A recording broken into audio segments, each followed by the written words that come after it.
All right, let's do this. No news roundup today.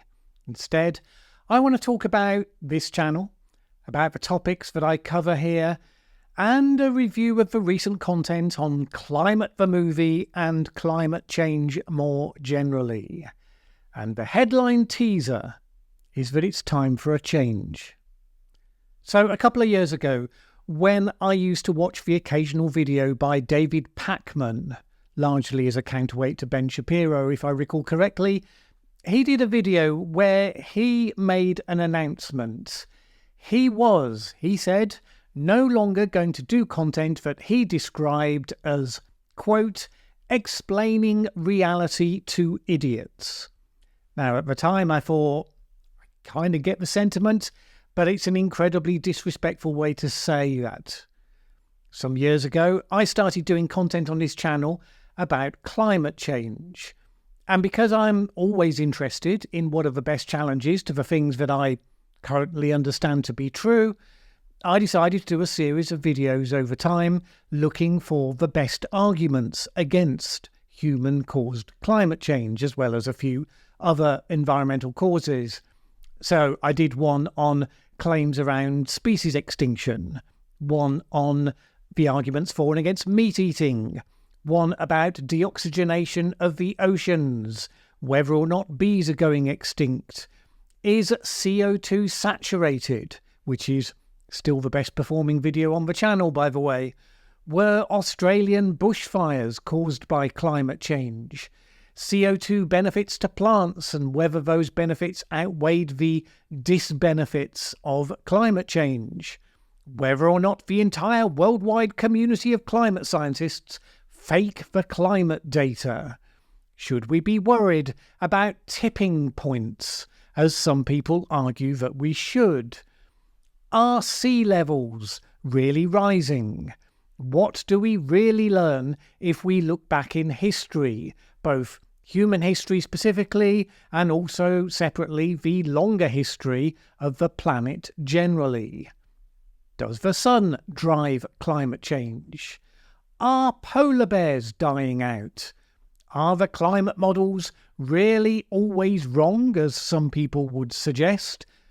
What role does water vapour play? Is the Great Barrier Reef doomed to climate change? Is the Gulf Stream really on the brink of collapse? Is China really doing nothing about climate change? Are we really causing a sixth mass extinction? Is the Maldives really sinking below the waves? Is there an insect apocalypse? Is the ice actually melting? Is net zero to blame for the energy crisis? Look, there's more, but surely after all of that, you get the idea. Some of those were in response to extravagant claims from The Guardian or fellow travellers on that side, such as the insect apocalypse one and the sixth mass extinction stories, but the majority were in response to climate skeptic narratives where I would go into the issue with a clean sheet to see what did the evidence say for and against. Now, the polar bears one was a win, and the Great Barrier Reef was a partial win. The CO2 saturation discussion wasn't a win, but it was a respectable argument over something that had been identified many decades ago as a potential objection. It was genuinely interesting to look at and to delve into. For the rest, the supposed evidence consistently not only came up short, it was usually laughably lame, based on absurd propositions such as, if there's ever been bad weather in the past, that means human-caused climate change can't be a thing. Or, if there's been a single measure that shows less global warming, then we're going to christen that the one true measure, and all the other data can be ignored. Or, if anyone accepts the scientific evidence as reported by the Intergovernmental Panel on Climate Change, that means they're in favour of communism. And so on. Most recently, of course, someone asked me to do a review of Climate the movie. Now, as you know, my 3 videos produced as a result found that the movie was full of exactly the same garbage science as I had seen all those times before. Mostly, in fact, even worse. Strawman propositions sneaked through so that they could then be debunked with facts and reason, like the idea that climate scientists had ever argued, ever, that it had never been warmer in the whole of geological history. Once you'd accepted that completely false premise, well, guess what? You could easily debunk the thing that no one was saying.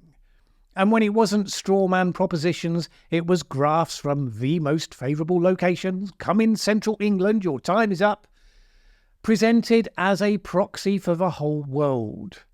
And often the graphs would miss out the most recent data, because if you included that, it inconveniently disproved what they were actually claiming. And if not those, then there was the politics, where we were specifically told that climate science didn't exist until Al Gore came along and threw some money around. Just total garbage. 3 long videos, wading through it all. And then, following on from those reviews, I suggested to Tom Nelson, the producer of Climate the Movie, that we do a discussion. He'd added some comments below one of those videos. I checked out his channel, saw that he did a regular podcast, which were all interviews, unsurprisingly, with skeptics. So I said, Tom, your podcast is a bit of an echo chamber. How about we liven things up? What did he have to lose? I added. After all, we both knew that nobody in his audience would be the slightest bit affected, regardless of anything that I did or I didn't say. And that's not a hard prediction, by the way. It's kind of how echo chambers work. Well, he agreed. It would be a discussion, we said, not a debate. We would explore positions, not do a Mallen destroys Tom with facts and reason, or vice versa. We knew that the true fans would take it that way regardless, and the result was published this week, as you probably noticed. And up until the very end, it was a friendly, apparently good faith collaboration. I rather liked Tom. He expresses himself boisterously, but he has a intelligence and humanity about him. I think you can be friends with people who have sharply different views to your own. Look, it happens in the UK Parliament all the time. Pretty sure it almost certainly happens in the US as well. And I thought we had a reasonable discussion. Now, he'd stored up some things that I had said, along with a few things I hadn't, more about that in a moment, to throw at me and have me defend. And that was fine. All part of the fun. I noted a couple of things. Firstly, yes indeed, his channel is a total echo chamber. Almost nothing but abuse in his comment section. Hilariously, the first declaration that I had lost the debate appeared 15 minutes after the video went live. Pretty speedy for a 2-hour plus video. And fine, that was all exactly as expected. The comment section here under this channel was more mixed, also as expected, including the hilarious usual ones for people who have never been seen here before, but were here saying things like, well, I was on Mallen's side at the start, but after listening, I thought Tom made more sense, and by the end I was persuaded. The stupid games that people play. The only one I wasn't expecting was the curveball that Tom Nelson himself threw at the end. During the course of the discussion, he threw a couple of quotes at me that he said were mine, demanding that I justify them. And I frowned because they clearly, to me, immediately, obviously weren't actually my words. They did sound rather familiar, so I said to him in the video, those are not my words. I do recognise them. They may have been me quoting somebody else. I'd have to see them in context. And we moved on. Well, after the video was done, I was curious, did a quick search, and sure enough, The quotes were from a News Roundup video a couple of weeks ago. They were from a news item about the Asia heatwave. Both of them were attributed named quotes. Indeed, the first quote wasn't even referring to climate change. It was referring to the phase of the switch from El Niño to La Niña, which a professor had described as adding steroids to the weather. I copied and pasted the script into the email, sent it to Tom Nelson, basically saying, look, I found where the quotes came from, and yes, I was quoting someone else in the context of a news story. He acknowledged, and I didn't think any more about it. When he made his video live, I checked it out. All seemed fine. But then I noticed that in the video description, he'd added a link to that video saying this. Mallen, in a May the 3rd, 2024 video, mentioned climate change allegedly, quote, basically adding steroids to the weather and, quote, making heat waves in Asia specifically 100 times more likely. I sent him a puzzled email. I noted the text he put there and I added, I'm surprised at that, since I sent you the transcript where it was clear that A, it was a news story and I was quoting other people, and B, the first quote was in relation to the ENSO state, not even about climate change anyway. Did you have a reason for rejecting that? You linked the video, so you clearly seem to think that it proves otherwise, which is puzzling. I was expecting a response to say something like, oh, I put that in before I got your previous email and then forgot about it, I'll take it out. Which would have been fine. That's not the response that came back. Instead, it was this. Thanks. If we're going down the path of issuing carefully worded, clarifying statements, I'm all in. But there are a number of quotes by you that I would like to see corrected. Starting with, I'm fed up of this absolute garbage saying that looking at central England can tell you everything you need to know about the world. Which, of course, we never said, never believed, and never even implied. This was an eye-opener. Up until that point, I'd thought everything had been in good spirits, with a degree of integrity. Bear in mind, I wasn't complaining about something he'd said in the video. All of it was fair comment. I'd sent him the script, showing that something wasn't true, and yet after having seen that, he had proactively added a note claiming it to be true anyway, wholly on his own initiative. And now he wasn't responding to correct something that he put out there that was demonstrably wrong, which is what you would think.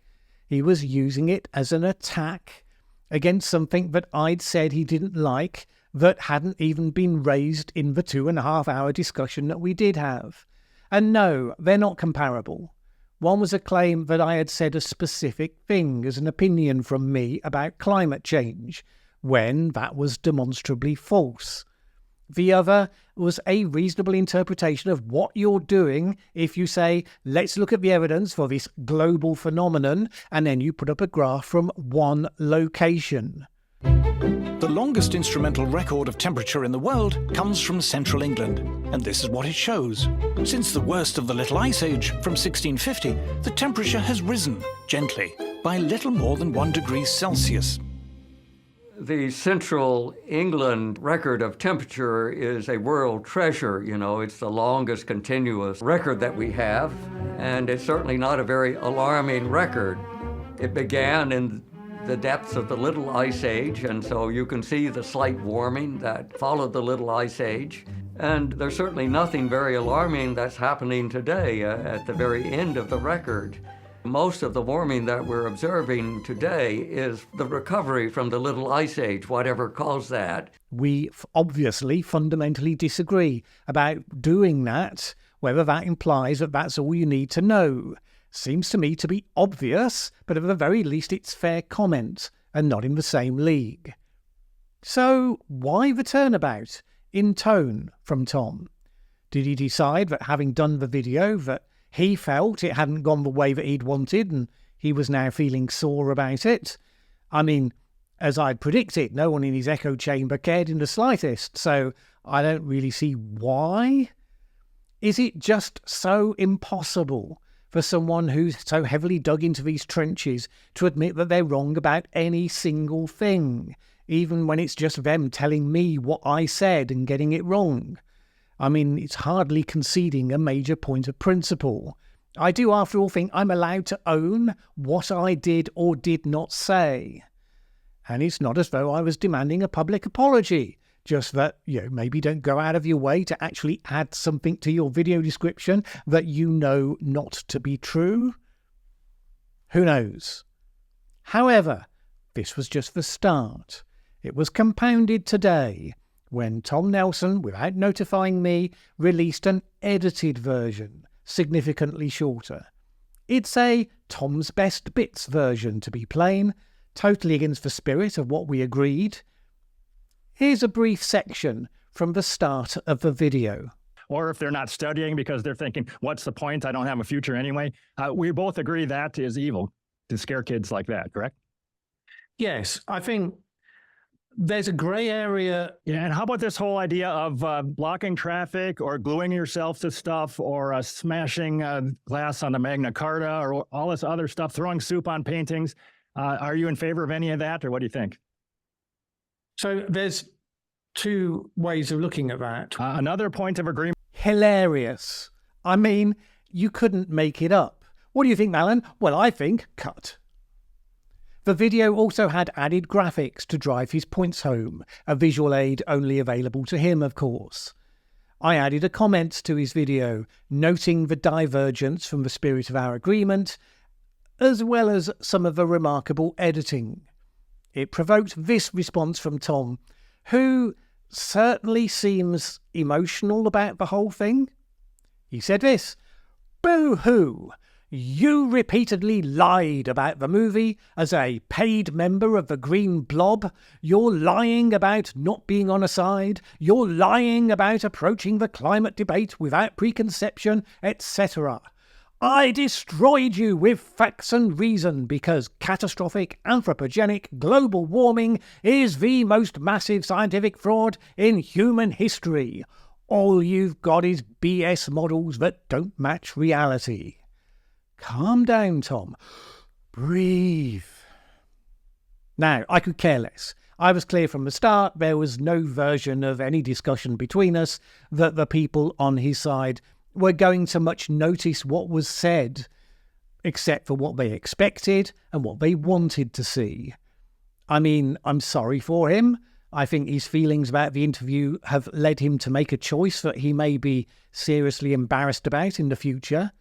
But that's kind of his call. And I may be wrong about his capacity for embarrassment. And do you know what? Honestly, I don't care. Nevertheless, it brought something home to me. For all that I had thought, he's a sound guy, totally in line with my view that there are good people on all sides of these divides. I'm not going to give up on that, by the way. Nevertheless, the rabbit hole goes deep. When people get to this stage of removal from reality because they repeat the same slogans to each other over and over again, it creates something that is not predictable in normal human discourse with them. When you see the world in terms of us versus them, and you spend so long dehumanizing the people you arbitrarily decide counts as them, the Green Blob, for example, then we shouldn't expect normal interaction with those people. Things you don't expect to can trigger a major response. There's a tripwire somewhere that you weren't aware of. Probably are tripwires all over the place. Something in this fantasy reality that nobody but a true believer would be aware of. Here's a key distinction. I asked Tom open questions. Things like, what do you actually believe is happening? And then, in the light of his answer that he didn't know, but he had total certainty that it wasn't human-caused climate change, I asked, that seems strange. Why had he come to that conclusion? His questions were more would-be gotcha questions. Things like, Can you name a time since 1975 when there's been a weather event that caused catastrophic harm that was the result of climate change? Or whatever it was, there were a number of them. Now, those are exactly the same sort of questions, based on dodgy presuppositions that formed the bedrock of the movie. Because why should that be the killer question? First of all, did I ever claim that the reason to be concerned about climate change is because of a weather event that happened in the last 40 years? Did anyone claim that specifically? Not that I've seen, and certainly not as far as I'm concerned. But since I must be part of the green blob, because I'm not on his side, so by definition, it's obvious that I must therefore think all the things that Tom ascribes to that cartoon-level version of the other side. And if I say I don't, then I'm clearly just lying. Rather leaves you with nowhere to go, because you can't have a respectful discussion where you ask what the other person thinks and actually listen to the answer. People who are on one side or the other build their own version of reality, which includes what are the proofs that must be demanded of the other side. And those challenges are always framed around what are considered to be impossible to answer conundrums. And look, you see similar ones in the discussion forums down below these videos all the time. No one can be taken seriously on climate change unless they can explain what is the ideal temperature for the planet and why. Except that that's got nothing to do with ideal temperatures. The intention is to sucker you into accepting the premise of the question and trying to answer it on its own terms, at which point you then trapped yourself into debating the detail of a wholly false premise rather than challenging the premise. And look, I don't even say that they were necessarily designed cynically. I really now, after this experience with Tom Nelson, have come to the conclusion that the same dynamics are at work with this community as you see with the flat earthers. You think, how can they possibly ignore the evidence that's right there in front of their eyes? But they are so well drilled in their alternative reality, it doesn't even touch them. A picture of the Earth from outer space? Well, they have an answer for that. Very well drilled answer, until it's become intuitively obvious to them and they can't understand why others don't see it their way. Solid research showing that climate models have actually well tracked the last couple of decades of climate warming? Nope. They have repeated to each other that the models are always wrong, BS models, remember, clinging to one dodgy graph produced by one of their own, and they've done it so much that your feeble peer-reviewed paper with all its references and all its graphs won't make a dent. Clear climate trends happening in different parts of the world, with certain extreme events on the increase in some of those parts of the world? Nope. They have a rationale for only looking at parts of the world where those things are happening less. And they are well versed on which extreme events are not on the increase, and totally persuaded that the climate alarmists have said that they should have been, even when they didn't. So another wrong prediction from them, they say. Clear signs of warming in the oceans and on the land? No, they'll point to Antarctica and say that since it's not getting warmer there, then that matters more than the fact that it's getting warmer like just about everywhere else. Or the temperature data is fixed by a worldwide conspiracy of scientists. So maybe it's not getting warm at all. The greatest scientific fraud in history, after all. And besides, there's all these predictions that the alarmists got wrong in history. So why would they be right now? Except, of course, when you look at them, almost none of them were made by climate scientists. Half of them aren't even about the climate. So what you're actually saying is some people in the past got something wrong. So this totally unrelated group now must by definition be wrong about this completely different thing. And so on and so on. And you know what? When all has been said and done, I'm kind of bored of it now. I'm like a mother whose children have now just reached the age where they started going to school. And I've got all this time on my hands and I'm suddenly desperately hungry for adult conversation. People who will be interested in the detail of how the world actually works. We'll disagree for sure on the implications of some events and the desirability of others. Still don't want an echo chamber. We like constructive discussion and debate. Nevertheless, adult disagreement. People who will say things like, I think you're wrong on this point, Mallen, because if you look at so-and-so's biography, that's not how it's recorded that decision was made, or whatever it may be, rather than what I get at the moment. You're biased. I see. So, what did I say that you believe specifically to be wrong, and why? Because if I was biased, then presumably I said something that you know to be wrong. Silence. Until the next time, review Tom's echo chamber comment section and the visiting contingent here. You will find an almost total, always the odd honourable exception, but almost total inability to respond to anything save with slogans. Doesn't Mallen Baker understand that CO2 is plant food? Was one example. So, this is by way of explanation. Look, I'm not going to refer to people as idiots a la David Pacman. Some very smart people who could be good people if they could escape their cult, get out of the rabbit hole, they are nevertheless led to saying and doing idiotic things. We all have personal responsibility for how we behave. But I am done with pointlessly and fruitlessly explaining reality to them. No, Klaus Schwab isn't going to force you to eat bugs. There. No, the nasty men are not going to lock you up in your home for the sake of climate change. Go and get yourself a cookie to make yourself feel better. I looked at all the interesting questions about the objections to climate change, and there are now lots more interesting questions still to look at about related as well as some unrelated matters. The world is changing very fast. Big geopolitical shifts, massive technological development, scientific understanding, important, grown-up, fascinating stuff.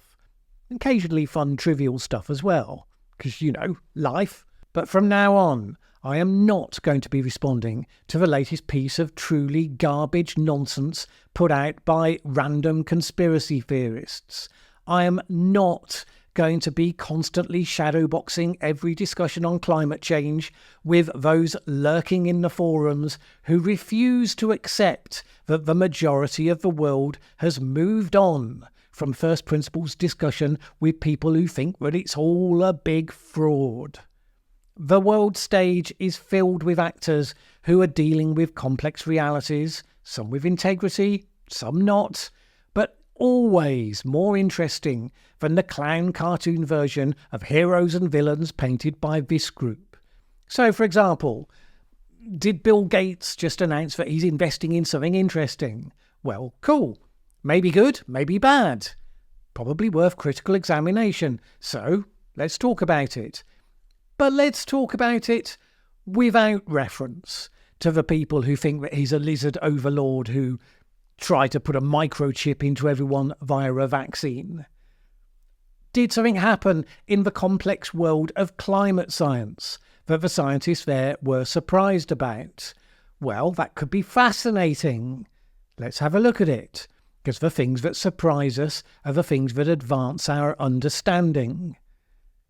But let's not waste time with the people who will jump on anything surprising as proof that it's all nonsense made up by Al Gore or whatever. I am done with pandering. I am done with responding to abusive flat earther levels of dumb comments. I am done explaining reality to